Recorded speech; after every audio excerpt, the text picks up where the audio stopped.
Hello, everyone, and welcome to Coach Talk, the show more interested in ideas and philosophy than facts and history. Now, my first episode is Duke, the head coach of Team Go in the LFL, former coach of Splyce and Vitality in the LEC, among other places. We discussed many interesting things in this episode. It was a really great first episode to do.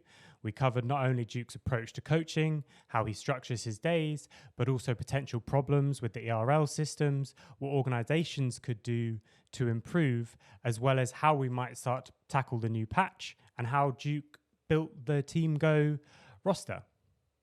Now, if you like this episode, please like, subscribe, share, do all that kind of stuff, and we can keep doing as many as possible. So, without further ado, Duke, what is coaching? What is coaching? So, coaching, in a sense, is a mix between teaching, especially on our field, because coaching also depends on what you are coaching. You know, are you coaching boxing, League of Legends, whatever. League of Legends is a very strategical and analytical game, so there is a part of teaching that is important.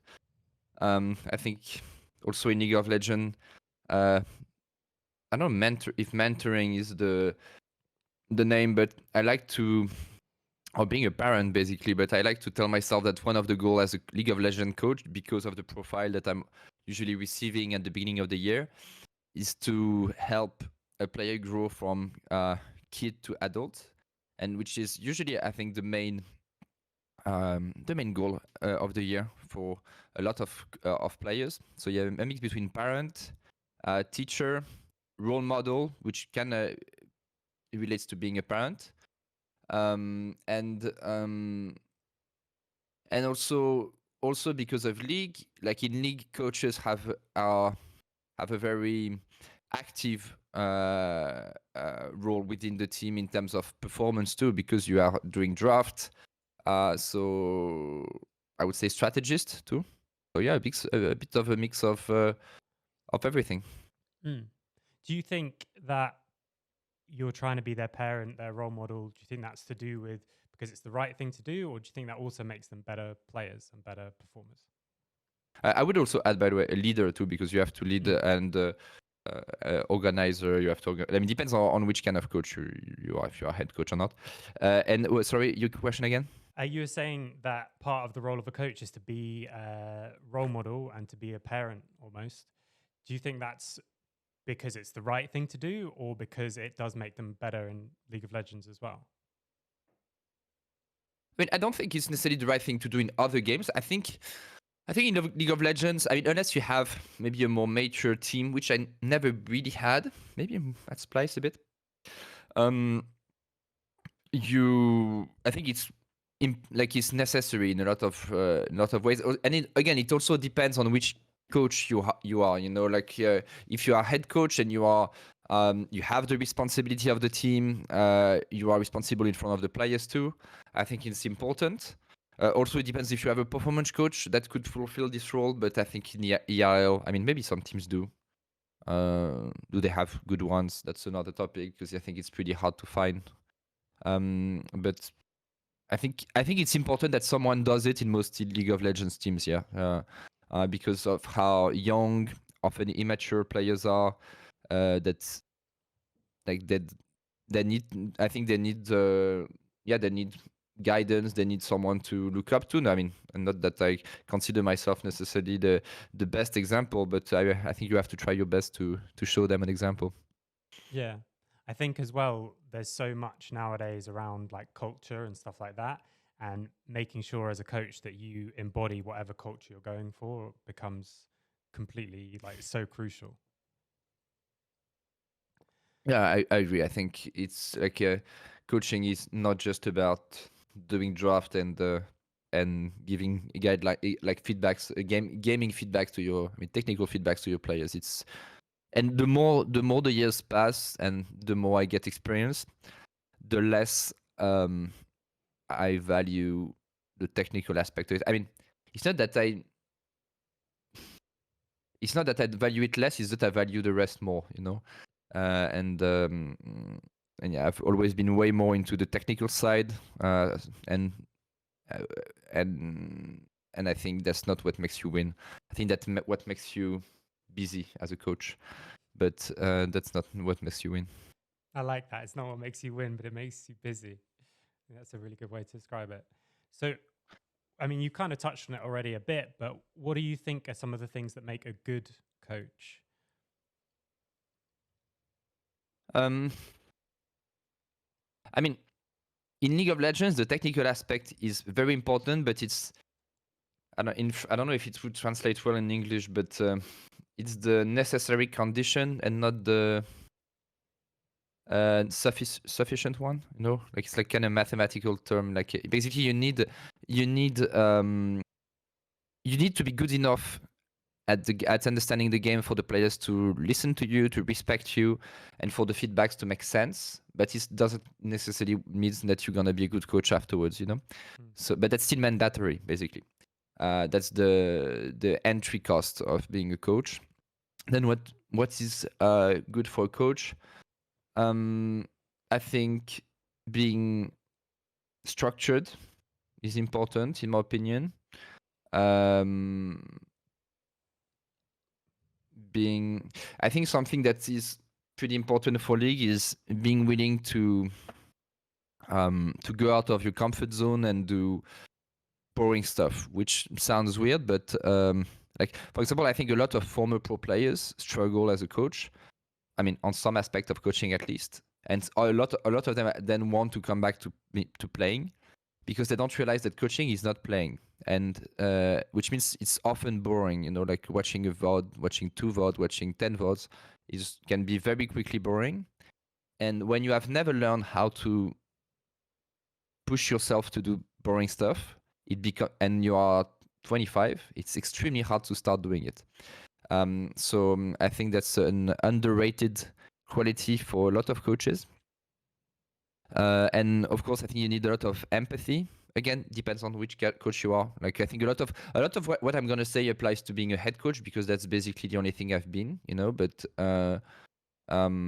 maybe if you could have different answers for pure positional, strategic coach, etc.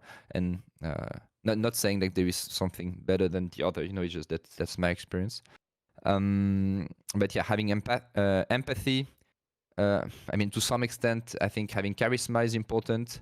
Charisma leading to authority, but you have different ways of showing authority because you need to. I mean, you need to be respected by your players. You need to make sure that they will also try to apply your guidelines. But the thing is, it also depends on which kind of coach you are. Are you more a vertical coach? Are you trying to are you the friend coach? I'm definitely more a vertical one, you know. I mean, I think I have some good relationship with my players, but and I'm not really the one who is just gonna be hanging around on Discord playing games for until 1 a.m. and be their friend and then mix friendly behavior with coaching. Maybe it works for some people. So I think for me, like so a mix of authority, charisma, and leadership is important. Yeah, I think I covered a lot of points, but it's a bit messy. Like I'm kind of rambling a bit because I didn't prepare the questions. No, that's fine. That's part of the point. I think one of the reasons that I really want to do this is because everyone does have quite a unique approach to coaching, and everyone thinks of it in a different way. And I think actually one of the things you're touching on that I really like is it's almost better to think about what a coaching staff needs rather than a specific coach. So there needs to be some form of leadership and there needs to be some form of verticality or a bit of, you know, possible discipline, even if it's not even ever used. The fact that it's there is important, but it doesn't mean that every single coach needs to be someone who can be that disciplinarian. No, for sure.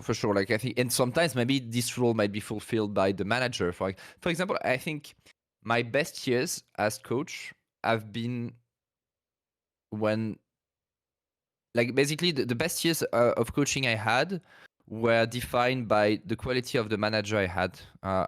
As surprising as it may sound, I think for 2 reasons. I think first the practical aspect of manager, which is basically the big problem of managers. I think I'm going to totally digress from your point, but I'm going to talk about the manager point because I think it's extremely important and it's very the public perception and the even professional side perception of this job is very flawed. I think the problem of manager is that people really like to see the manager job as being Jose Mourinho and hanging around in suit and preparing off season, etc. But first, anything is the role of the head coach, not the manager. And being a manager in league, even in LEC, means being a house and intendant.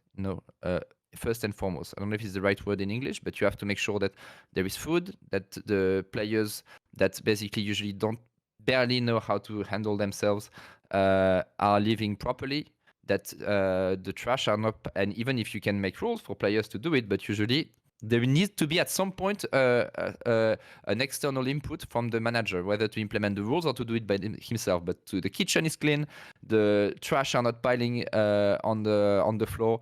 And in 7 years of coaching, it has been very often that I encountered those issues. And the problem is that managers, when they sign, they don't realize that their first mission is this. If they were signed to be Jose Mourinho, then they would be a head coach, not a manager. So first thing. And second, I think there is only so much authority that you can spend per day with a coach on a player, especially to League of Legends players that are extremely, for the most part, extremely averse to receiving actual, not only feedbacks, but actual, not orders, but I don't know what the word would be, but guidelines that would put them out of the comfort zone, basically. And there is only so much you can do as a coach. And if you spend some part of this, I would say, limited quantity per day to enforce out of the game stuff, like be on time, clean, put your plates in the dishwasher or things like this, then this reduces the amount you can receive, that players can receive from you about relevant gaming stuff. So if there is no one stepping up to be, in a sense, almost this bad guy, because it's all of those things are things that players hate as feedbacks, it alleviates so much from the coach.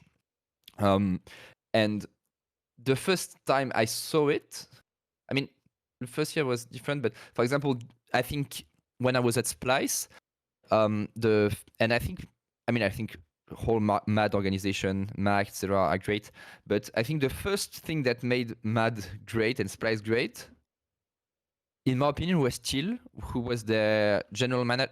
At the time he was he was making videos and was promoted manager, then general manager, then head of e-sport of Mad Lions Europe in 2-3 years. But he helped so much that it made the job so easy.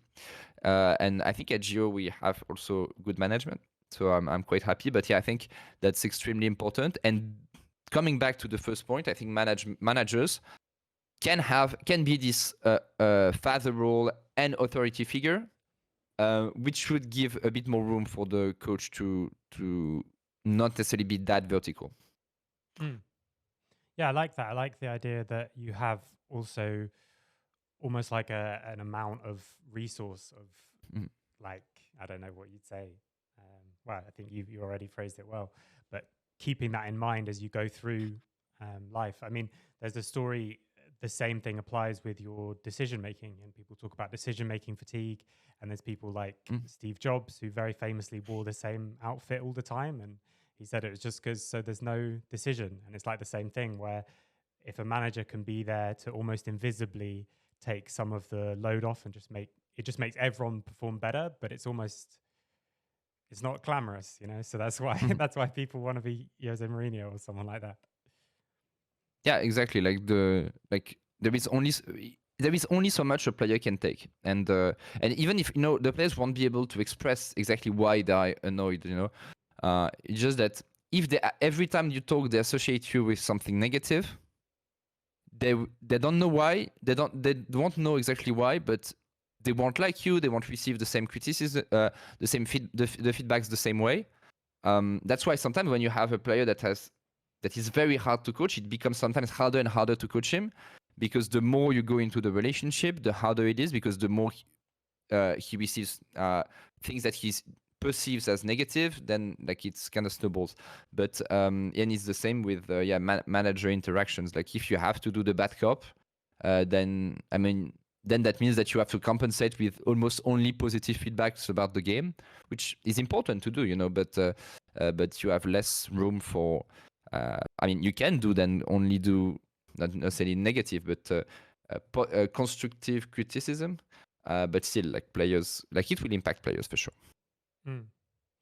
One of the other things that I wanted to touch on, you mentioned earlier that people are sometimes shocked by the boring parts of the job. I think one of the things with this that people do, not just in coaching, but in everything, they think about the title rather than about the actual tasks that you do in whatever this job is. And one of the things that I wanted to do with this podcast and a bunch of the other stuff that I'm doing is shine a light on actually what a day-to-day is kind of like for coaching, because people like me and you have been doing this for ages. It's like you forget that people, if they haven't seen it, they wouldn't even know. So what's your average day in your job at the moment? So head coach in the LFL, what's like, if there is an average day, what does it look like? So first I would say what is my ideal average day. Consider that last year when I was head coach in LFL, I was also solo coach, which made the job first very hard and very different, because I don't think I was able to do everything I wanted. And at some point there was a lot of fatigue of running everything alone, which couldn't allow me to do everything I wanted, So let's say I think I would organize my time a bit differently next year, which would be a bit more optimal. And I think that's which is how I did it maybe more in the past. But basically my day would be, I wake up at 8 or 7:30, 8. I go to the gym or boxing. Every day. So one or the other. And I would arrive at the office, I think at 10:30, something like this. Ideally I could arrive at 10, but I think realistically with the season going, I would arrive at 10:30.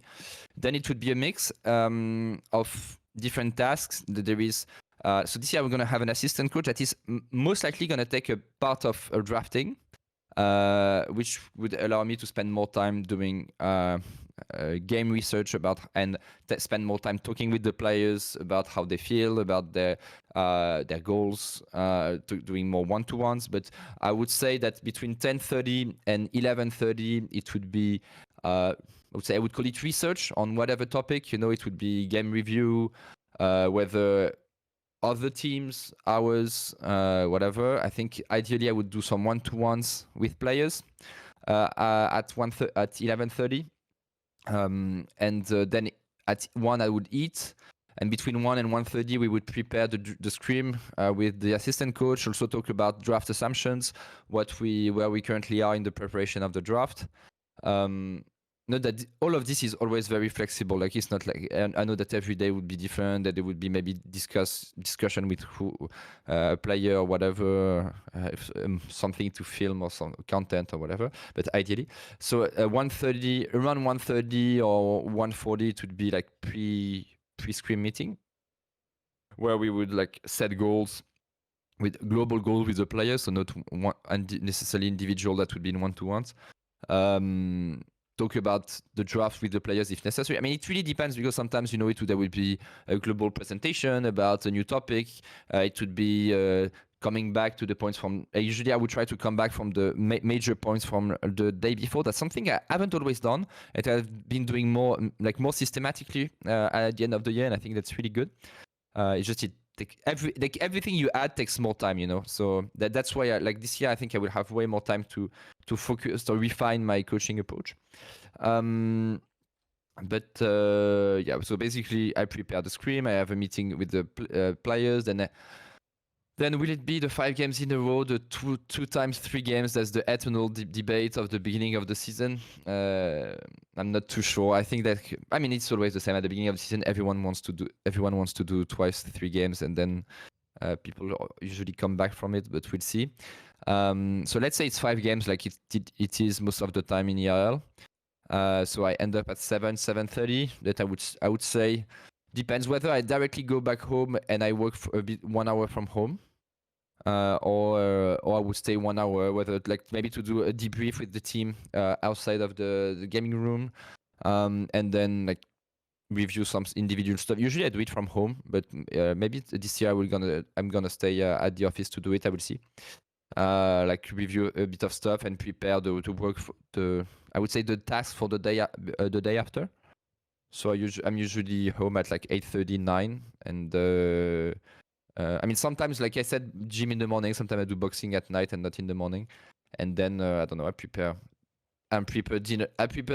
And I spend 2 hours with my girlfriend, and I go to bed.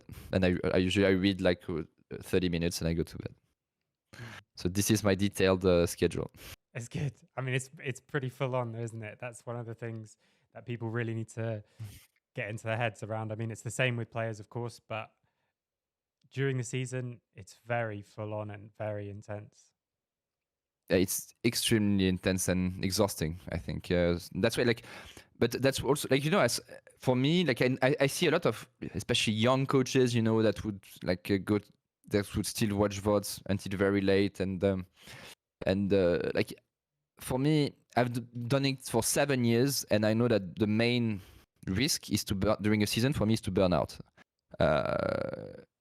and like because of stress, because of exhaustion, because of just lack of interest, and I try to make sure that I keep some time off, like whether, for example, at night, that's why I'm doing a lot of sports on the side, that I keep like reading before going to bed, and that's also one of the reasons I'm in France. I'm really happy to work in France. Is that I like here I'm in my apartment, but that's where I live all year, and I go to the office while staying in my apartment. I'm with my girlfriend, my cat, my friends.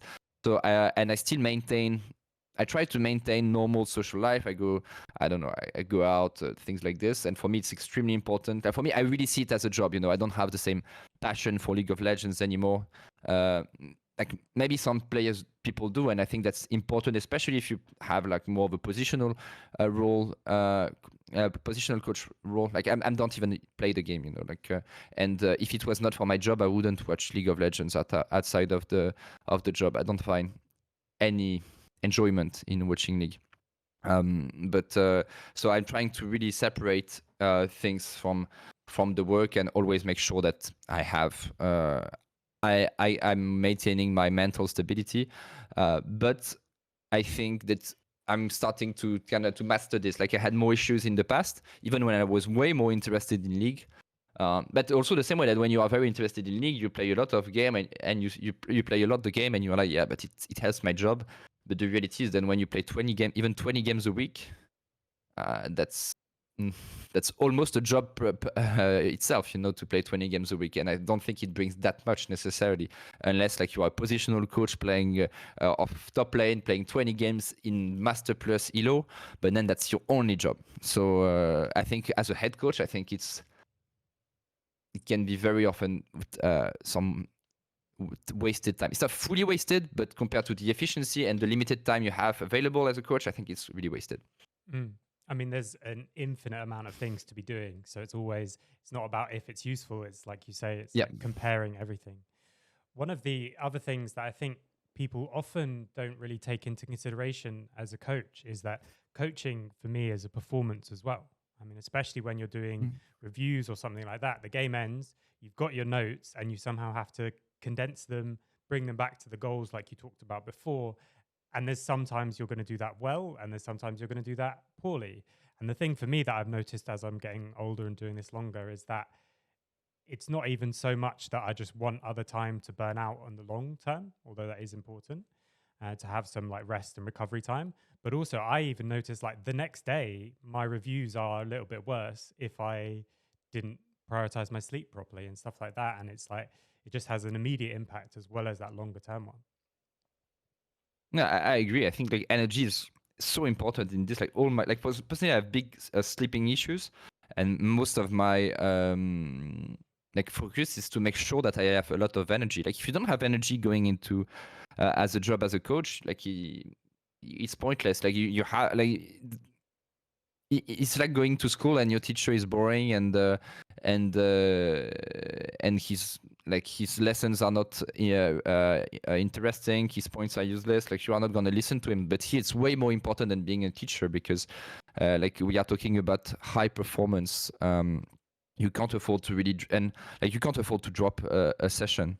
And that's why I prioritize way more having energy, being on top of my game, and having a healthy lifestyle, than necessarily grinding the game. And that's why I think ideally you would need multiple people as like multiple roles as coaches. Like you would need a game nerd that would run look for new builds or new, like how to read perfectly the new matchups, etc. But I think that there are different roles. I think, but again, I think basically what makes a team win in the long run is really elsewhere, you know. And that's something that people never see actually when watching a team, because you know, I think I recently saw on Twitter, like who was it? Maybe it was Zeph and LS having fight around about, like, Zeph saying that builds don't matter, and LS, who is, let's say, known for always talking about builds. And I know that a lot of people on Twitter talk a lot about builds, and it's not normal that he built. And I think that's like relevant points, you know. Like again, it's the same. That's exactly the same thing that I told you about playing 20 games a week. It's not that it's useless, but it's just a very small margin of small portion of what makes a team win. However, it might be the deciding factor. The same way that, you know, when you are playing when you are doing Formula One, just I would say the quality of the tires is a very, very small aspect of a marginal aspect of the reason you're gonna win. However, when everything is so close and so close to top level, maybe the difference between the first and the second will be the tires in the end. So I'm not saying that it's useless. However, it's rare. Like when you watch the outcome of a game, I would say it's extremely rarely the reason of a loss. And definitely in the long run, who will perform in a season, I would say it's close to irrelevant. Yes. I think especially as soon as you talk about over a whole season as well, it just, the other stuff can kind of compound. Yep. I think the way that I always phrase it is that I love that people have worked out when you're on Carthus, you should recall and buy these specific items and then rebuy these specific items, stuff like that. But it's just not really what I'm kind of interested in and passionate about, I guess. But I like your analogy of it all coming together, you know, different elements. It might be the tires or the engine or the driver, of course, as well. And they all do have an impact. I guess maybe as a question, if you look at a sport like Formula One, it's been going for a long time with a huge amount of money, huge amount of prestige, huge amount of research kind of going into it. Do you think that has an impact where the smaller things make a bigger difference because it's maybe a bit more solved? I'm trying to think of a way to phrase this without being kind of too harsh, but like, how close do you think we are to actual kind of high performance in League of Legends? Because for me, I think there's the thing with the builds always for me is that I do think they matter, of course, but there are so many things that we're doing that I think are incredibly inefficient that are much bigger. And maybe once every team is playing at a huge, really high level, then the builds and when you buy items and the prioritization around that is going to be really important. But what do you think about, do you think that we're close to high performance in League, or will we look back in 5 years and think, why did we ever think that this was a good idea? It's hard to say because it's hard to predict the future, you know, and it's hard to know what we don't know yet. I think there is definitely a lot of room to refine the techniques, the coaching approaches, and a lot of those rooms could be because of the lack of resources. And I think at the moment the trend is more towards reducing the resources. We have less budget, and the ones suffering the first from it are staff. So the staffs are reducing. There is less analysts, there is less coaches or whatever. So it's hard to. I think it gets harder to even keep growing on that front. But I think maybe the main limiting factor might be players themselves, because we are talking about so many stuff. Like, yes, we could be way better at 200 things, but is there a way for players to actually take all those factors into account? Because it's funny, because sometimes and I know that when I analyze a game, sometimes I come with insane, and I mean, not insane in terms that it's good, but insanely deep analysis on why they did this and that, and I'm pretty sure that most of the time, it's just, I just felt like it, and for some players it's instinctive, and League of Legends is a lot about repeating some things until it becomes natural more than actively thinking about it. But the problem is that a lot of coaches and myself included, think about all those 200 aspects about of the game on a pure intellectual and analytical approach, which doesn't really translate that well into sometimes it does, and also it depends also highly on the type of players, but it can't be taken necessarily be applied in game that well. So I'm not too sure how much we're gonna evolve. I'm sure there is a lot of room to improve. I think also a big factor is how we train, and like everyone I think agrees, everyone that has worked as a coach for a while agrees that the scrim method is very limited. Like, you can't take that much, you can practice what you want, and when you compare to football, for example, where they're gonna put some things on the ground and do like you're gonna run and then you're gonna shoot here and then you're gonna do 3 passes. I mean, I don't know, I'm not a good football coach, so maybe I might be infuriating people here, but you can't have set practices in league almost. I mean, I tried in the past doing some Drake practices, some very set plays. It had different results, but it was another time. But we don't have a tool to do it, and I think that's maybe the biggest thing that limits teams' improvement. The two things that limit the most for me are, outside of like players, my doubt about players' ability to become those League of Legends robots, and the money. The two things are the tool to become to practice, to have more specific practice, and which actually is heavily linked to money, is having an actual B team, which is impossible. Like, it might be possible in some LPL team where you have so much talent and money that you can afford to have a relevant B team. But in Europe, it's impossible. And I don't see a world where it's gonna be possible in the future. So yeah. Yeah, I think as well, I think the ERL system is great, and I think it's one of the reasons that Europe has been able to, well, I was going to say be really competitive, but maybe this is not the year to say that. But it has been great for us. But the downside, and I was talking to actually someone else about this, is that if you wanted to make even your academy team, let's say you're an LEC team, you've got an academy team, you wanted to make that your real B team, like, as much as possible. Even if you wanted to, the downside is if they're in the LFL, for example, they're in an incredibly competitive professional league. You can't just pick up rookies, and you can't just say we're only going to do the best thing for the LEC team, because you won't be able to compete in the league that you're in.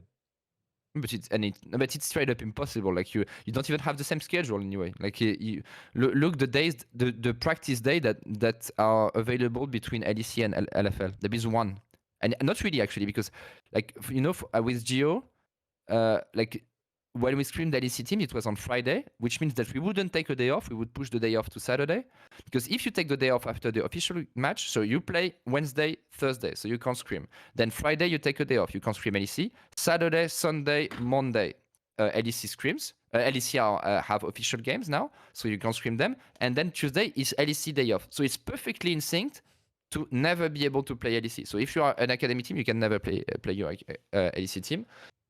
Unless you go out of your way to do it. And then, like, people, like, there is so many different interests, and LEC, LFL team, like, there is no actual big team that is gonna. And also, like, the problem is, academy team, as good as they are not really good enough for most of the time to play LEC. Like, you don't have, it's often fake data, and how much, like, if you are T1 and you have insane challenger team ready with 5 players that are 1K 3 LP in Korean scene while also being pro for 2 years, yeah, maybe you can use it properly, but in reality it's really hard. And the fact also that you can have active substitute if you have an issue with a player, because at the moment, unfortunately, like if you have an issue with a player, whether a player has like bad behavior, refuses to abide by the rules, or is just, or even not because of his own responsibility, but he's having a bad day, he's just tired, you can't replace a player for training. It's impossible. Even if you have an academy team, it just doesn't work unless it's pre-planned days in advance. But else you can't. So there is no way to deal with players having a bad day or being tired. There is no way of dealing with players refusing to like whether respect authority or like do what they are asked to do. And there is zero authority. And this comes of course from because of lack of resources. And we talk about EL being a great ecosystem. I'm not that sure, like honestly. Like I think EL is good to have a vast player base that is, and for sure produces talents, right? But I think it's actually pretty bad to, like, it's good to produce talent to the very early rookie phase, but I think it's actually pretty bad to refine it, because the ecosystem is so wide and how to say, what's the English word, but atomized. No, there are so many small teams, that have zero resources. Like for example, in like you will have 1-2 coaches. Sometimes like in a perfect environment, you will have multiple coaches, but actually also you are paying them like a minimum salary, and some of them are. I mean, they have zero experience, or I'm not even good, or and there is no long term, like because you are in EL, all your players, they are gone at the end of the year, so you can't build anything. So you can't invest actually on players, you can't invest on coaches. I saw you were talking about, I think, Tash, which is an upcoming coach who was working with Matchco. And she was sad about the fact that ERL teams can't invest in coaches, but we can't invest in anything in ERL. Like we have no money, we have no money, and we have no long-term goal. Our only idea is to work during this year, and maybe do a bit better. Like maybe we're gonna sell a player during the year, so that's the extent of our investment part. And most likely it means that the rest of the year is totally fucked for us if we do this. So that's, I think, at the moment the RL system is a bit weird, because I don't think we are able to refine the talents, and then it goes LEC, and I don't think LEC is much better, and I think economically it's actually in a terrible spot. So is there some long-term view? I think Mad Lions was the team that, and with Mac, etc., was the team that was the closest to have such approaches. Unfortunately, they got killed literally. Which is crazy to me that someone like Mac, who built Mad Lions, gets kicked out like this. But well, that's another story. But yeah, so I don't think EAL system is. I think it has some good aspects for developing so many players, and maybe out of this pool we're gonna find some new gems in the future. Are we developing that many new elite world-class players more than in the past? I don't feel like we are. I actually feel like we are. So maybe it's also because our opponents are just more efficient, better, and there is so much talent pool in China and Korea that we can't compete with it. But so far, it looks like we are even going behind NA, and I think, and I've been saying it for years, but because as a shoutcaster, I've seen like a lot of jokes being made about NA, but from my perspective as a coach, from discussing to NA staff, etc., like I always felt like it was almost inevitable that at some point NA gets better. Like I think they treat, from a staff side, I think they treat the job that maybe more seriously than us. I think they are slowed down by the solo queue a lot, but players. I don't think European players have much of a great work ethic. If like some do, but most don't. And I don't think they can brag about anything about it compared to NA. So maybe they are more inclined to receive direct criticism to some extent, but that's pretty much it.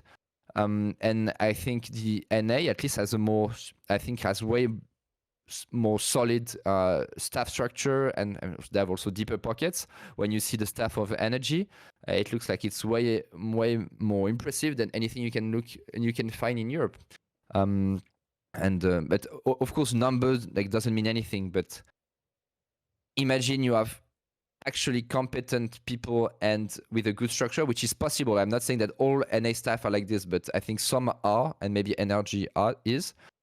You're gonna outperform Europe at some point, and then it just becomes a question of talent pool. And I'm not saying, like, for example, we have been the best team, like we have been having insane mid laners for ages.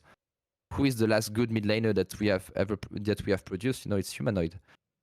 So yeah, I'm not that hyped by our European ecosystem that everyone is selling. I think it's very overblown, and that we should maybe consider being a bit more humble in Europe, especially compared to NA. Yeah, I think you make a very compelling argument. I think as well, one of the things you touched on, like, because everyone moves around so much, and I think a lot of it, there was a lot of things that we've got a lot better at, I think, over at least while I've been involved in the scene, for sure. But I think an area that we're still really struggling with is actually the kind of organization side of things when it comes to performance. I mean, there's some organizations doing amazing things in a lot of different areas, but this thing of it's short-term thinking, but it's also almost like we just want to do the best that we can this year with the budget that we decide to spend. And then next year we start again with everything starts again. And, 2 years from now, it might you might have a year where you do well because you happen to pick someone up who ended up being better than all the other players you picked up. But that doesn't necessarily mean you've improved. It's like every year you start again, and one of the years you got lucky, and last year you didn't get lucky or anything like that. And even the thing where people, even internally, I find quite often are completely separate from what the resources they're actually putting in. Like if you're the lowest budget in the league, then okay, if you want for your marketing to be talking about winning and beating the biggest teams, then fine. But internally you have to have like realistic, serious goals. And I think this is something that I'm hoping will come from just as we start to mature a little bit as an industry, where when you're doing it voluntarily, like if you're in the LEC and you're one of the small teams, of course I understand you want to beat G2 on the weekend, but if you're prepping for the weekend, is that really the best use of your time? Where you should be competing to be, 5th is great because we're spending the least, or 8th is great because we're spending the least, or anything like that.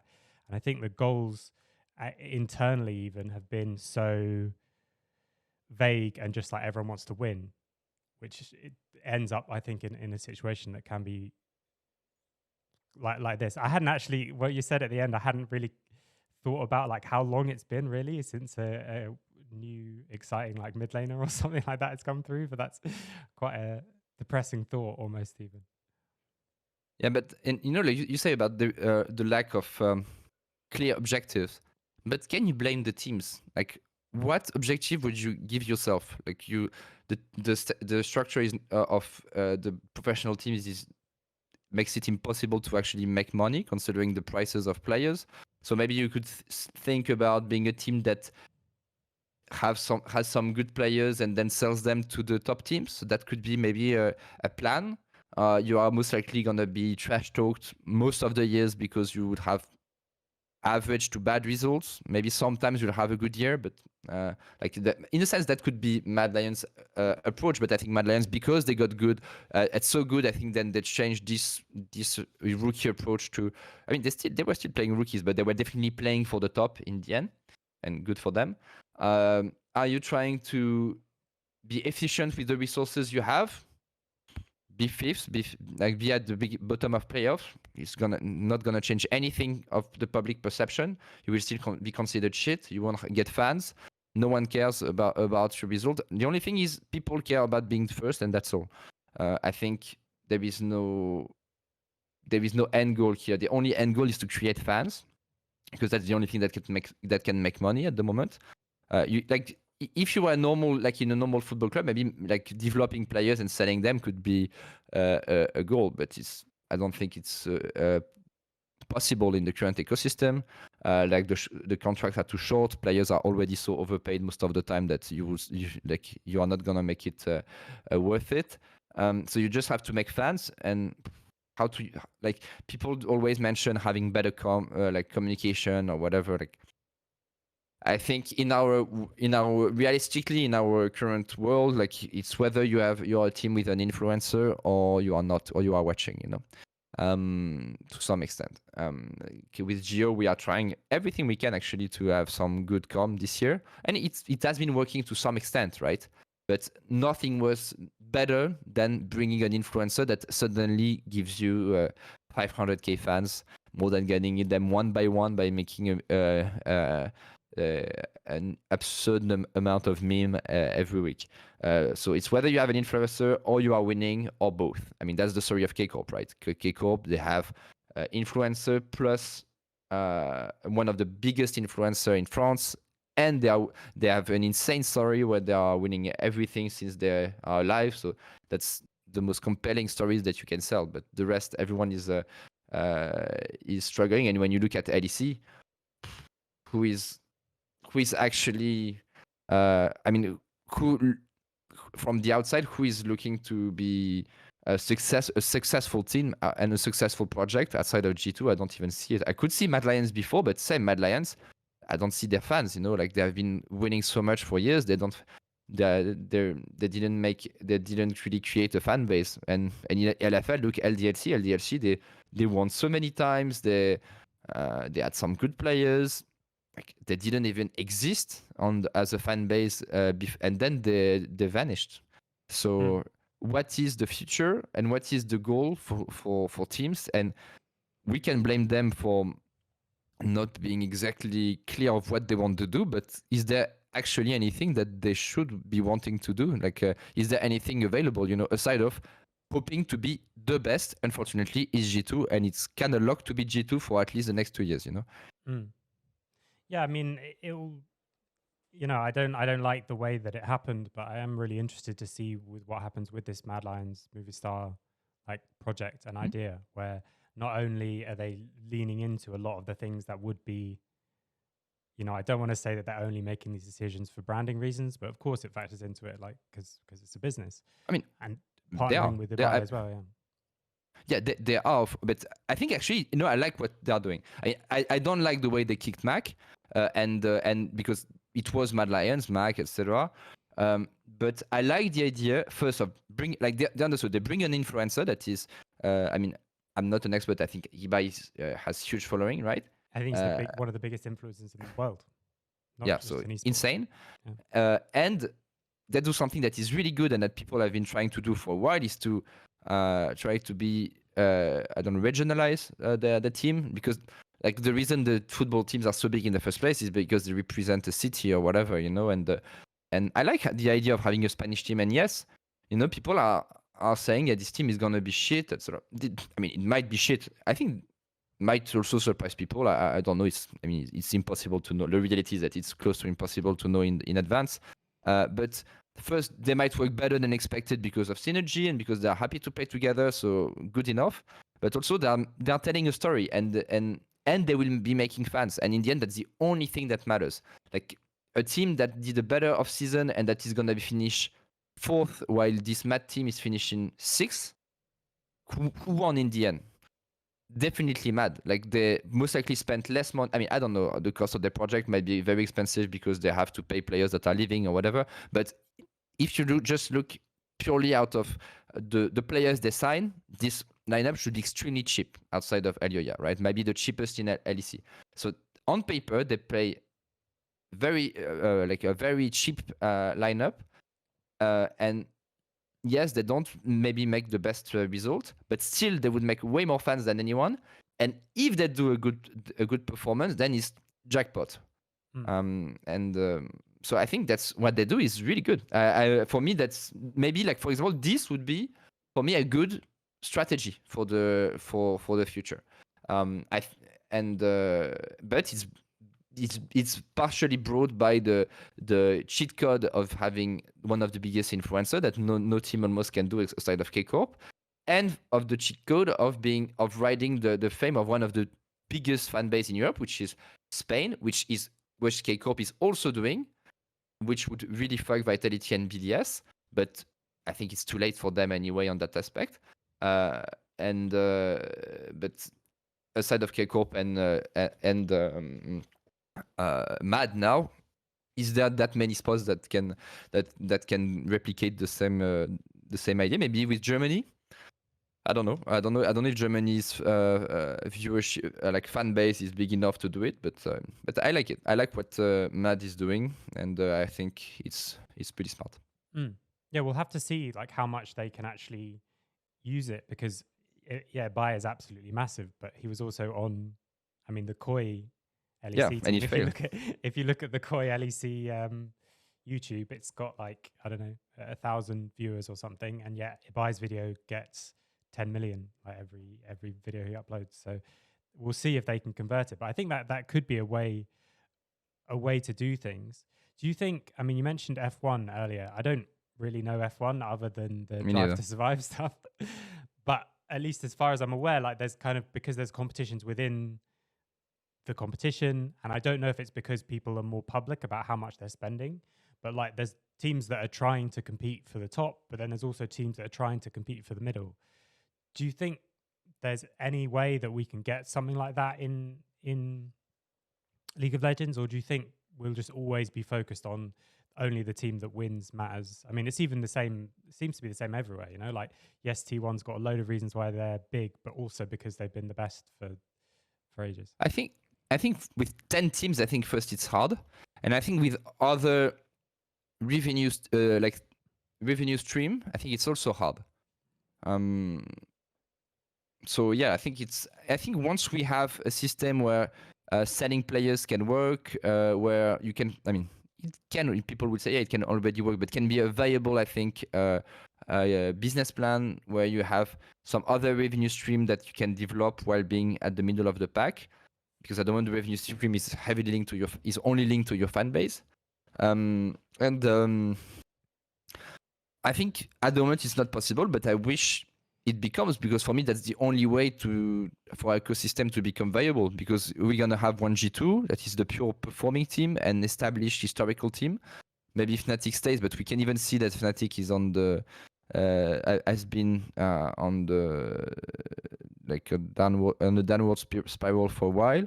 Then we'll have K Corp and Mad, for example, but what's left for the others? Just waiting for a new investor hoping to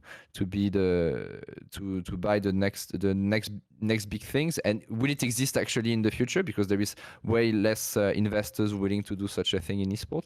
So yeah, I hope that we're gonna develop something, but I don't see new monetization tool for Riot implemented from on the Riot side, invented by teams on their side. So yeah. Okay, I just want to bring it back to some of the more coaching specific stuff, because I have a bunch of questions that I wrote down from what you were saying earlier. You were talking about the downsides of scrims and the fact that because you can't break down the game, there's no drills or anything like that, so it can be a lot more difficult. How do you approach scrims personally to try and get the most out of them? I mean, you've talked already about setting goals and the reflection of the previous day's scrims. I think that sounds like it's a great practice, but what is your kind of general approach to getting the most from scrims? Outside of this, I mean, I know I'm gonna try things this year, for sure.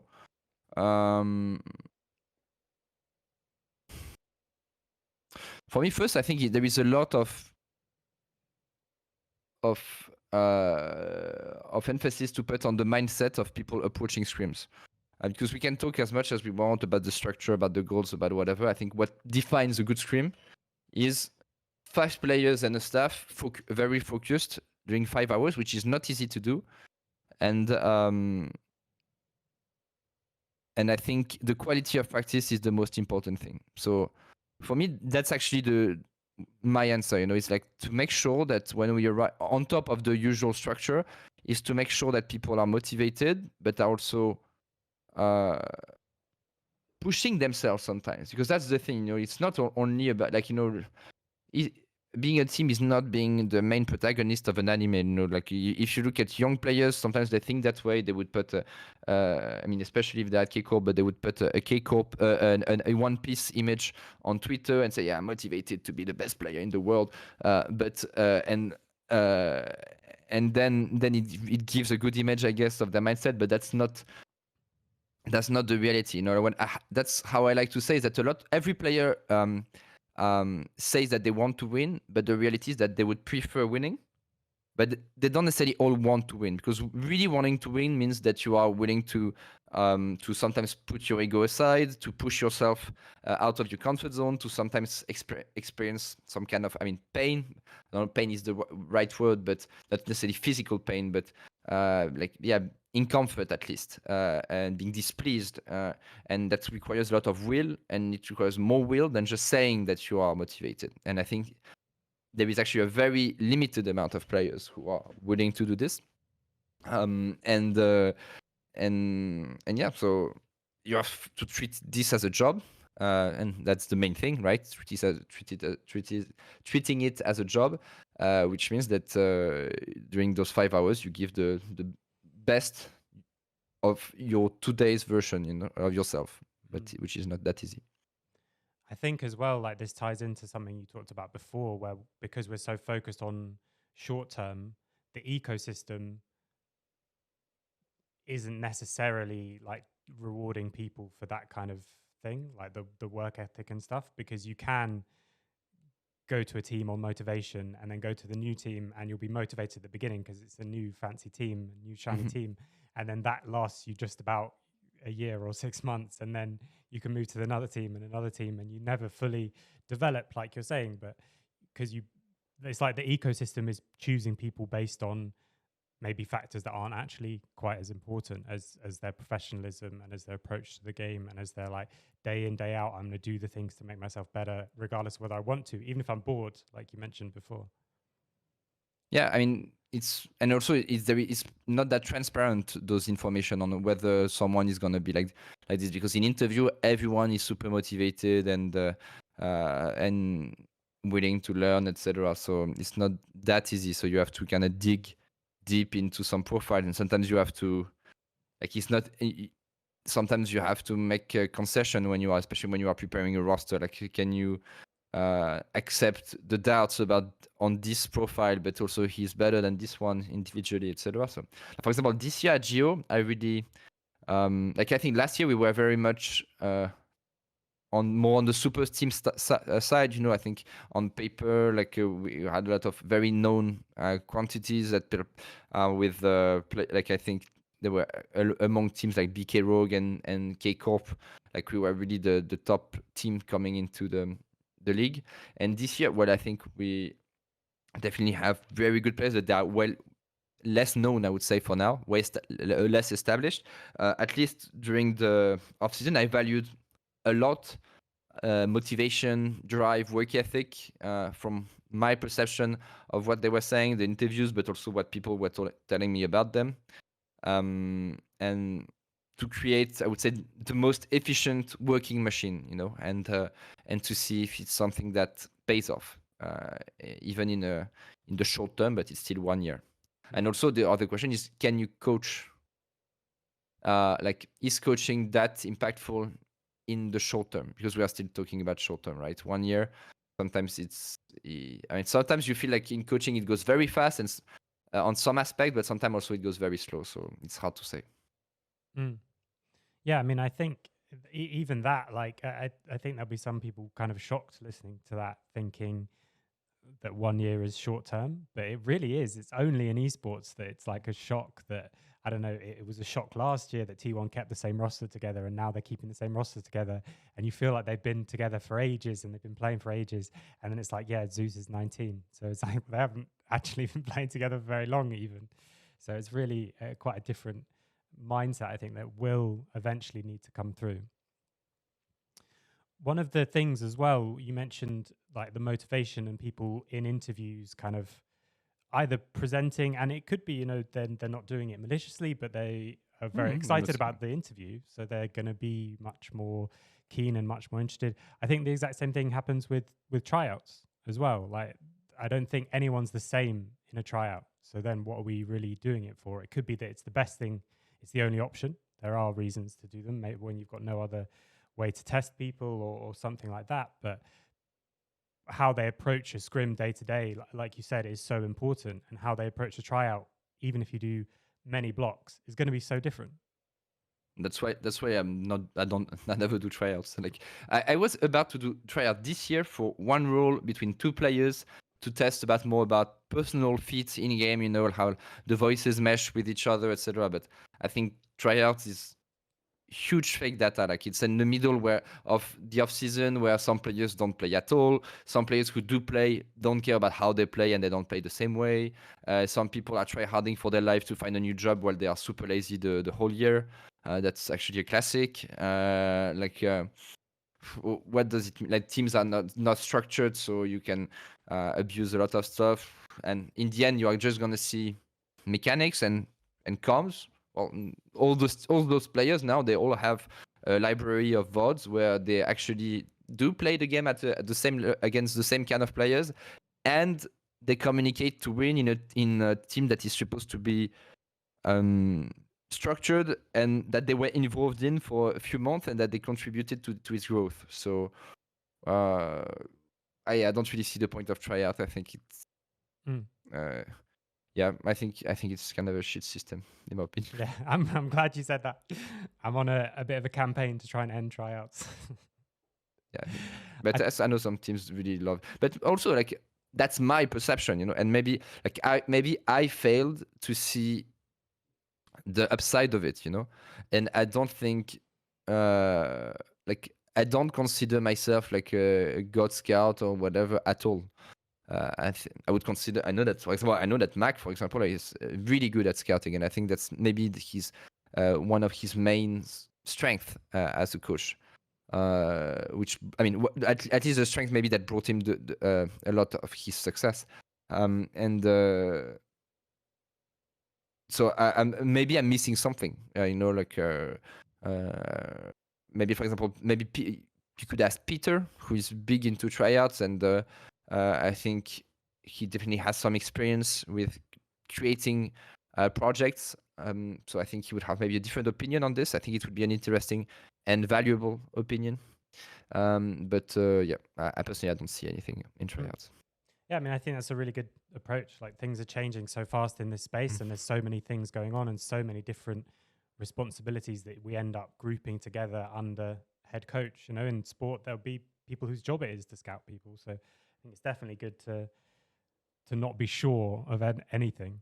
I think the other thing as well, for anyone who's like listening to this and thinking about how you might start to put together a team, or how you would go about doing a scouting process. I'm going to ask you about it in a second, but I just want to touch on one of the things you said before, where you did, or I can't remember if you said you almost did, or you did some tryouts, but it was between two specific players to test a specific thing. And I think even that as a way to approach things is always preferable. It's like, okay, I'm interviewing this person. What exactly am I trying to learn from this interview, and how am I going to learn it? Or I'm doing tryouts. What exactly am I trying to learn? Or POVs, anything, just whatever you're doing for your recruitment process, like, know why you're doing it, which seems like, I mean, it kind of is a little bit of a low bar, but it's not guaranteed for sure. Yeah, I mean, indeed, we didn't do them, but we wanted to do it like for very specific, for one role and specific topics. We didn't do it because of Coupe de France and all those. We ended up playing Coupe de France until the end, which kind of fucked up our schedule. So we couldn't match schedule basically, so we didn't do it in the end. But yeah, I agree. I think it's good for specific approach. But then again, like and disclaimer for everything I've said in this interview, like I always say things in a very confidently, because that's how I am and how I speak. But I know that there is more, like there are different perspectives of it, and one thing I also definitely know is that there is like the more I do this job, the more I realize how I'm lacking some skills on some aspects, and how I could improve on some other topics, and how my time is limited, etc. So I might be missing a lot of stuff. I think it's a really wise approach. So on this same topic, I'm going to ask a question that I got from my Discord. So I'm going to do a little plug. If anyone wants to ask questions to the guests that I have on, do join the Discord. There's a channel in there for questions. But the question is, what are the things that you consider when building a roster? I'll just keep it very open. So for this year even, what are the sort of things that you thought about? So first, I would say that building roster is definitely not, like, I think I'm experienced on a lot of aspects of coaching, but definitely not on building rosters, because I actually rarely had the opportunity to fully build a roster. Like back when I was at Splyce, I was barely doing it. It was mostly Peter. I would say it was 99% Peter. My first year, we didn't do it. And then I arrived at Vitality. Roster was half done, and it was already late in the season. And we didn't have much choices anyway. And so I wouldn't consider it. And then because of our place in the standing, we didn't have much option. We were kind of receiving what was left. I think last year was the first year I had. It was basically, I would say that I would consider last year being my first real experience of building a roster. And I think it was all right, but there are things that I could have seen in the that would change. So my approach this year, but am I sure that it's the good one? I'm not too sure yet. That's basically why I'm explaining all of this past experience of lack of experience on that topic. This year, I tried to match reasonable firepower and very high potential individually that I was seeing, mechanical potential. I was looking at a lot of stats also, like specific stats, and more statistical tools are being developed to analyze the current strength of a player and even his future growth potential. But I think I put a lot of emphasis on how the perception I had of a player when listening to his comms, watching him play, how smart I think he is, how thoughtful he is about the game, how because of the type of profiles that I've seen in the past, how much I believe in his growth and ability to work in a team. And this, I think, comes from my experience, is that I kind of sense it a bit by listening to the players. I wouldn't necessarily know how to describe it most of the time. Maybe I will be wrong, by the way. So I'm trying to mix to have a good baseline in terms of individual skill. And this year, I valued a lot personality, having like positive players, very try-hard and driven players, players that know how to work and not necessarily just play. Which it really defines some of the players I took this year. Having some good playstyle synergy, having some supportive roles, some people that would engage more, some people that would be more agreeable, some people who would be more authoritarian, or like willing to be decisive. And then of course budget, budget is very important, and very competitive league. We had a bigger budget last year, but we still have a very competitive one this year. But I had to be, I would say, way more careful. So yeah, those are the things I was looking at. One thing, so I'm gonna leak a conversation I had with Mac. But so Mac, I've been talking to him about him a few times already. But he's a very good friend of mine, and we share a lot frequently about coaching and personal experience. And I asked him I asked him, yeah. So would you last year, actually before last year, would you have any advice regarding coach scouting? Because I know that you have been doing it a lot, and I think you have had a really good track record doing it. I haven't, so can you give me advices? And basically, his advice was a lot about instinct. Like it's how much do you do you listen to yourself while watching your player,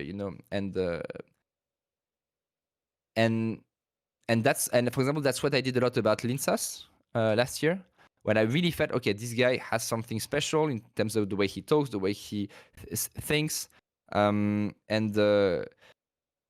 since I've always been extremely analytical, and always doubting it, about in-game stuff, I think I wouldn't let my instinct talk in a sense, and I think I try to trust myself. I try to trust myself a bit more in terms of what I feel when watching players. And I did it last year with Linsas, and I think it paid off. I think he was and is one of our best Geo players, and still has a lot of room to grow. And I was really satisfied of him during the whole year and how he worked, how he improved. So I kind of did the same this year, but at a wider scale. Great. And do you take into account like the resources and all this weak side, strong side, that kind of thing? Or is that less important to you than the work ethic and all those? A bit, but I do believe that it's less important than work ethic and personality. I would say maybe also it is. I think it would be if I was like creating an LEC major roster. Like I'm creating a roster with a lot of rookies, and I think I trust on their ability to evolve, to adapt. And ideally, like the very polarized players. I mean, they do exist in Asia, but I think it's less clear than in Europe. It's in Europe, I think, where you have very polarized players, whether because of champion pool, whether because of play style, that struggle really to adapt to other styles. And I think it's because of how much like it's possible to be how it's possible for players in Europe to just do whatever they want, compared to having to be a bit more forced into the competitive expectations of a a high level league like Korea. But I think with the right approach and the right mindset, I think a young player can always adapt to pretty much anything. It's more if he's not coached and if he's not working, that of course, if he has only be playing Fiora top, doing a random example, like I'm not even thinking about anyone, but Fiora top, and he has been known for this, and he doesn't really train anything else, he is not gonna evolve, and he's never gonna be able to play weak side, and then he's gonna be actually a useless top laner in most of the cases, But if you look at a lot of very elite players, they indeed started as an OTP when they were 16 or something, and then they learned how to play other style, other champions, and yeah, I do believe that it's possible to change. I think, however, if you take major players, it might be harder, especially if they do have a polarized style. So yeah, I think it can depend, but it was not the case that much this year. For example, this year, I have Jesu that is a bit polarized in the sense that he's a player that is high resources, that is very aggressive, that plays a lot for what I call a kill lane, that has kind of specific champion pool. But I think for him, it's more of a strength than anything because of the role he's playing. Like basically having to play around your AD carry is like not too bad, It's basically how the game is played in general. So Jesu, yeah, I had to be careful about how I was building the team around Jesu. But yeah, for example, my top laner, I think we can evolve into pretty much anything. So yeah, I think that's also does make things easier in a way when you have a piece that so in your case Jesu, it's like, okay, this is a good piece, and even if there are some players, especially AD carries, where you can kind of actually build the whole roster around, but even even if you're not building the roster around someone, if you know you've got that one person, Yeah. then you can already start who fits with them, who's going to bring out their best strengths and that kind of thing. Yeah, I think for me, I value more, for example, the communication and the personality structure than the resources spread. Even if I could see in some teams where resources spread wouldn't make sense, you know, I don't know which example I could give, but I think it's if you have extremely polarized players, like for example, a player like Bo, I think looks a bit polarizing in terms of he might be used as a Maokai player like he was used last year, but then what's the advantage of having Bo? It's just that you are not using your resources. So might be you have to make sure that you have a team that can make Bo work, and maybe this KC roster could work. Honestly, I think second is actually pretty versatile. Tagamas is roaming support a lot. For example, Tagamas is pretty polarized as a player. My only concern is Cabo, for example, who used to be extremely polarized, but I think evolved, especially in the recent K-Corp with Calist, because I think of how much trust he had in Calist. So it will be interesting to see. But yeah, K-Corp on paper do have polarized players, for example. So it's going to be interesting to see how it works. Mm. Okay. I think one of the other things that you mentioned there is, the approach and their adaptability, which is, I think, incredibly important because of the fact that the game is constantly changing. But that leads me on to my next question. And obviously, I don't want you to share. I don't know if you even how much details you know about the new patch, but not much. This is, at least from my point of view, I've only been kind of looking at it briefly because I'm not working with a team right now. So I've been more looking at it just out of interest. It seems to be, from a professional meta point of view, could be like the biggest shakeup we've seen in, forever, pretty much, in terms of season to season. So even if you can't go into details, either because it's too early or because you don't want to share them, of course, publicly, how do you even approach, how would you work out what's going to change and what's different? Because suddenly, is blue buff worth sending 5 people to if it's going to be a completely different buff and all this kind of thing? How do you kind of start approaching something like that? I'm not too sure because as you said, it's been a while since I've not seen a huge change, So how I'm gonna do it, I'm not too sure. And so far, I don't have much conclusion. I have maybe ideas, but I just saw random posts on PBE websites or whatever. But I think it will come down to, as I said about scrims, having very efficient scrims time. It's basically all of this is a question of knowledge, right? And for me, if I had to compare it with another thing, is drafting. People see drafting as a chess game, preparing the scenarios, etc. But I think this aspect is vastly overblown in terms of, the scenario planning thing. You have to do it. It's time consuming, but what makes a good draft is not necessarily all the scenarios that you mastered. Is more the conclusion, the hypothesis, and the conclusion that you have coming into the day. And how do you build most of those conclusions? So some are because you have talented people, whether staff or players, that have good ideas. So that's first thing. And the other thing is having good scrims that give you good data. And for me, that's half of what scrims are important about. Half of why scrims are important is because you are grinding data in scrims, and to get good data, you need efficient and serious practice. And that's, for example, a big thing that players don't understand is that a lot of players actually really don't care about their behavior in scrims, but then they do care about draft, but they don't realize that draft is made by them in scrims way more than the coach in front of his computer browsing Game of Legends on an Excel sheet, and I think mastering the new game and the new map, because I think the new map is the real deal, will be in scrims. It will be through having actual structured games with structured review and bouncing ideas with players, bouncing idea with staff, and actively thinking about it. So how I'm gonna do, I don't know, but I know that it's gonna be a huge task, and I'm gonna try to make sure that the whole team is extra focused to do this together, because I think this is how it should be done. Mm. Yeah, and I think it's just the same as we talked about before. Like, there's so many different variables that come into it that suddenly the way that someone approaches their lane, because they're not quite fully focused and they play their level, I know, their first waves differently, suddenly that impacts something which then leads you to a completely wrong conclusion.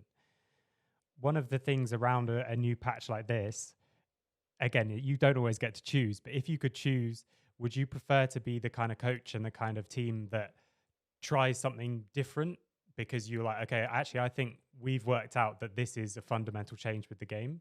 Or would you rather be a bit more conservative and sort of almost like wait and see? What we see, for example, coming into Worlds is in the play-ins, everyone's playing kind of the same things that everyone was playing in playoffs, despite the fact that it was quite a few patches different. And then it gradually changes as one person's like, actually, maybe we can go back to this, or T1's obviously the big one being like, okay, we can go back to double range bot lane. What's your kind of general approach as a coach? You rather be kind of conservative, it maybe makes it sound bad, but you know what I mean? Like consistent or variable with the chance of being the ones forging the way ahead?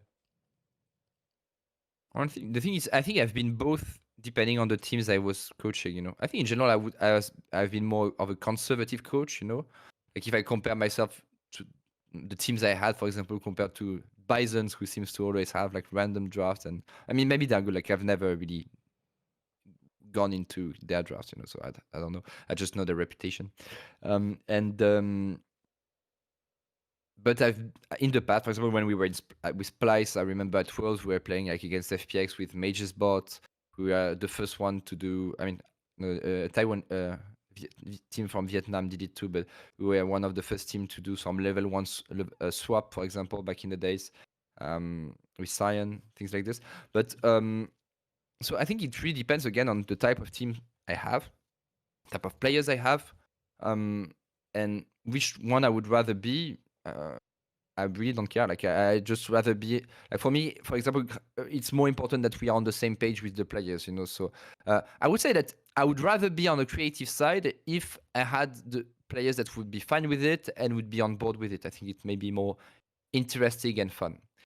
Just to come back on your Worlds point, I think it's not the same though, because I think the reason meta changes at Worlds is not necessarily that the meta itself changes, it's the level rising. And every time there is skill level rising in the competition, and that's why every year at Worlds has the same kind of meta evolution, is every time like you go deeper into a high competition like Worlds, the lane prio requirements of a draft increase.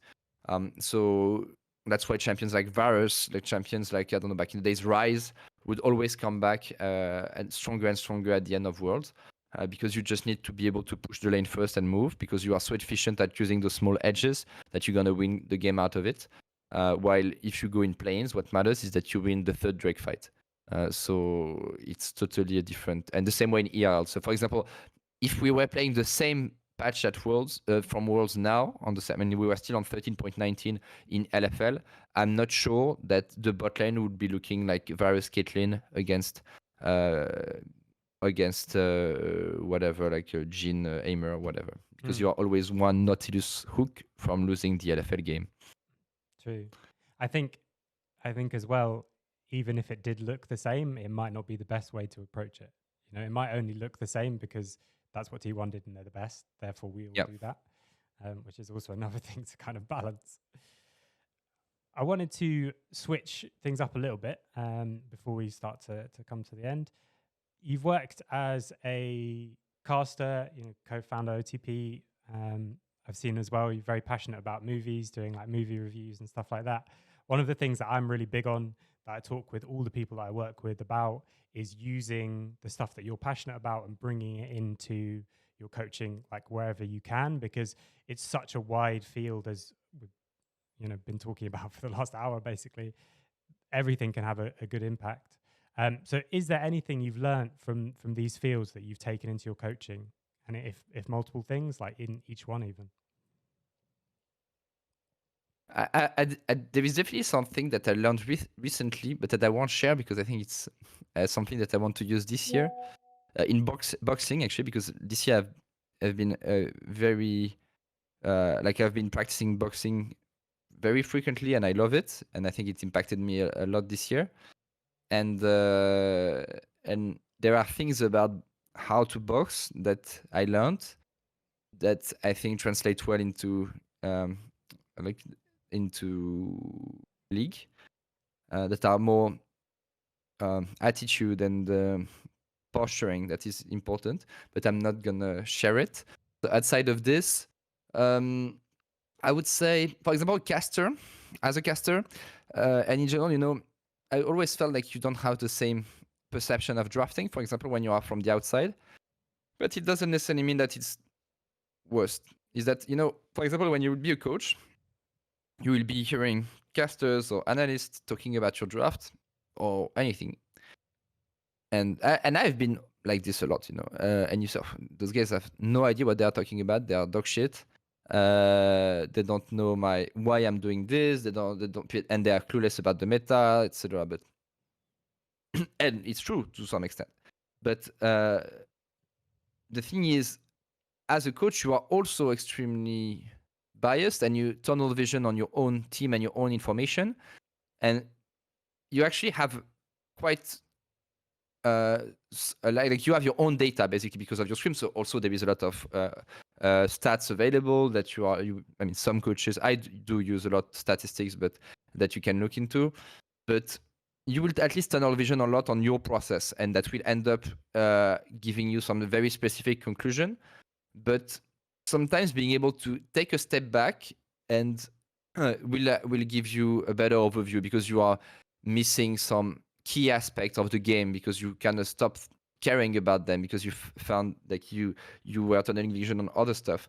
And that's why also that's the reason I want to take a bit of a step back from drafting this year, where my assistant, who is I think extremely good, I mean, I don't know exactly how we're gonna operate in the end, because so far we discussed about how we want to operate, etc. But I know that will it be bulletproof once we start working? I think we might change a lot. And maybe I will take drafting responsibility in the end. I will see. But what I want is someone who works, for example, on the draft structure. We work together on hypotheses on how we're gonna apply them in scrims, but then he's basically as much of a player as the others, like he's performing by doing draft, and myself, I'm going to use my experience and the fact that I'm taking a step back, not spending as much time preparing the draft, etc., to give him feedbacks as much as I give feedbacks to players. Some of my feedbacks might be shit because I didn't think that, but if I do this, there is B1 this, and then I can't do because I'm fucked on red one, and fair enough, like that's your job. But basically, why did you pick this champion against this kind of composition? Like sometimes you miss obvious but impossible to spot things, and or also using my experience, like I know that in this kind of meta it tends to shift towards this, and this is more from the many years I have in the past drafting. So yeah, I want to maybe take a step back on that aspect, and I think coaching, casting gave this to me. Then what other things brought other things helped me? I mean I have quite I think way more interested in statistics, and I would say any kind of tool that you can bring to coaching, like AI or whatever, then I would say most coaches, and I think it's mostly because of my academical background. And because of my background, I'm surrounded a lot by friends who are like engineers or developers or things like this. So I think that's why I think I'm more interested in statistics, AI, machine learning, things like this. Yeah, I think well, I wouldn't say that analytic, like film, movies critics or whatever helps me that much. So yeah, I really like that approach with the coach that you were talking about. As one of Jocko Willink's principles for leadership or something like that, like the ability to take a step back.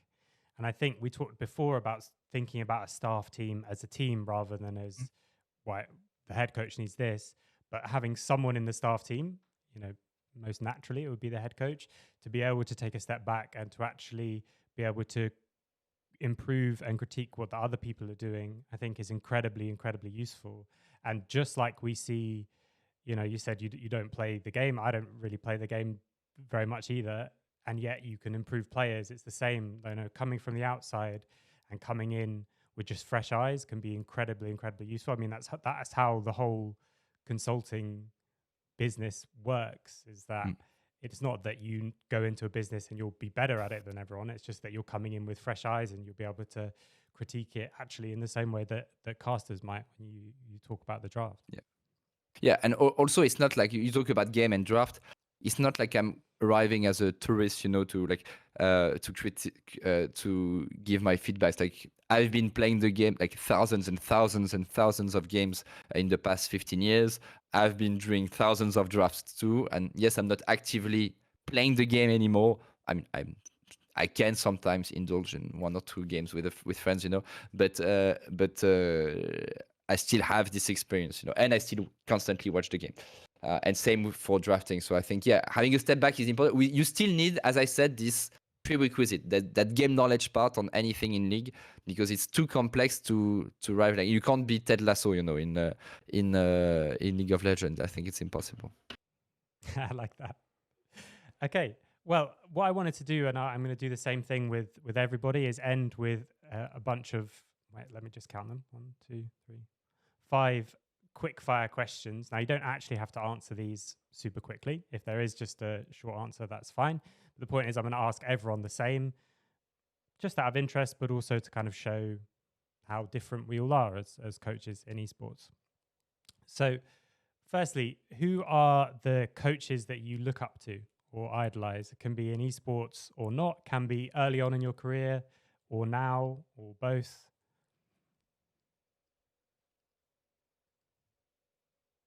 I would say outside of esports, I would say most likely Guardiola. Even if I like listening to Mourinho. Honestly, it's hard because I also liked Wenger's book, but yeah. And it's not like I'm a big fan of any of those. Like I read 1 book of each, so it's hard to say.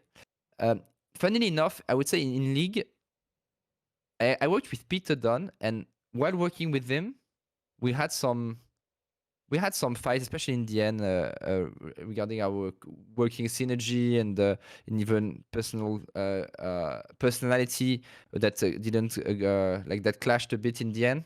But the more I mature as a coach and as a person, and the more I value his approach back in the days. And looking back into it, I think I respect him way more than I did, and that maybe I should have in the past. So yeah. Okay. What's the biggest hardship you've experienced as a coach? Stress management, I would say.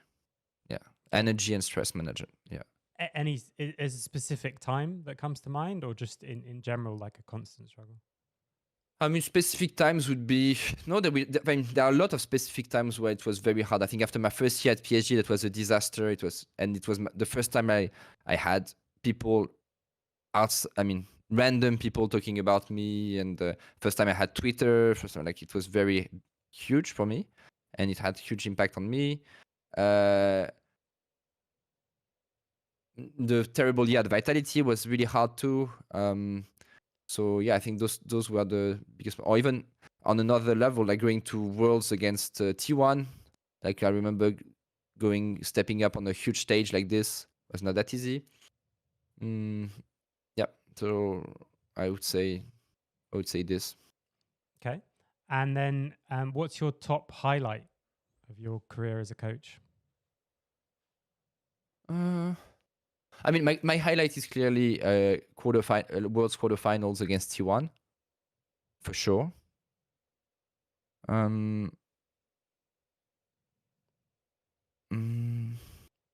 Yeah, I think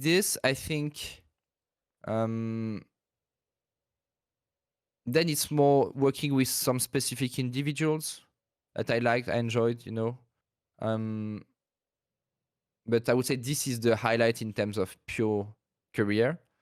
Last year was and I would say last year the balance I found in the job and the how to say, not the lifestyle, but the way of life, I had last year, that was balanced and healthier than everything I had in the past, which is definitely not perfect. And for me, that's the biggest issue with this job, where you have no holiday, you work all the weekends, etc. But I think it was way more enjoyable than it was in the past years. So I think those two are the highlights of if I had to mention. Okay. If you had to pick 3 non-negotiable behaviors that people around you need to buy into, what would they be?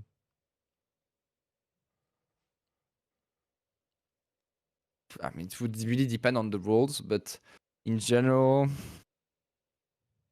curious.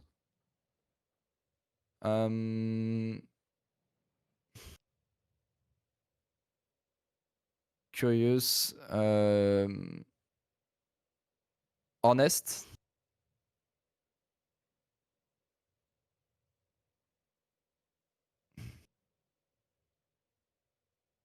And I'm saying, I don't know if it's the right word. Let me think on a third one. I mean, third would be the approach to work, but I don't know how to find the word that would describe the thing that I would be happy with.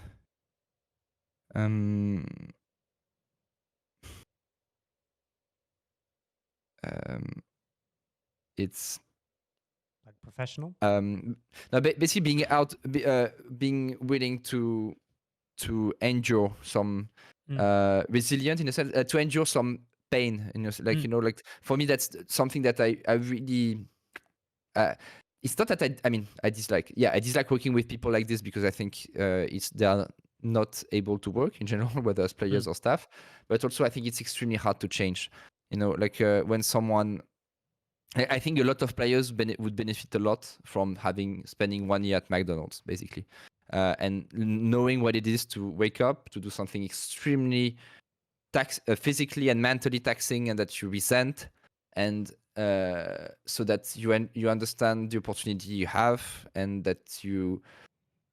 sometimes what we are asking from you is not that big of a deal. It's just that you have been used to having the easiest life on earth for the most major part of your life. Then now that it becomes professional, it becomes too much. So yeah, but I don't know how I would describe it in one word, but you get me. Yeah, I mean, resilient I think works well. So curious, honest, resilient. Yeah, it's a very good combo. So last question then for the end of the podcast. If you now could give yourself one piece of advice when you first started your coaching journey, so at the beginning of, well, whenever you would call the beginning of your coaching journey, I don't know if it's at PSG or before, if you could give yourself one piece of advice, what would it be? Breathe. No, take a step back. Don't always tunnel vision on what you think is best. Like, I've always had this. First, I think I never had much setbacks in my life before coaching, and I was too confident in myself, too confident in my brain power, in my view of life, and I think coaching and the rest of my life now, I mean, I'm 32, I'm not a kid anymore, I think humbled me on a lot of aspects. So yeah, basically things are, you would rather I would have gone faster by being able to to take a step back on things, also take more time for myself, be open to other things, faster in a sense, because I think now I am, but I changed a lot in the past, but it took some time, and it took a lot of setbacks too. So yeah, I think breathe in general. Perfect.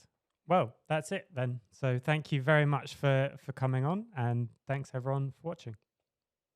Thank you very much.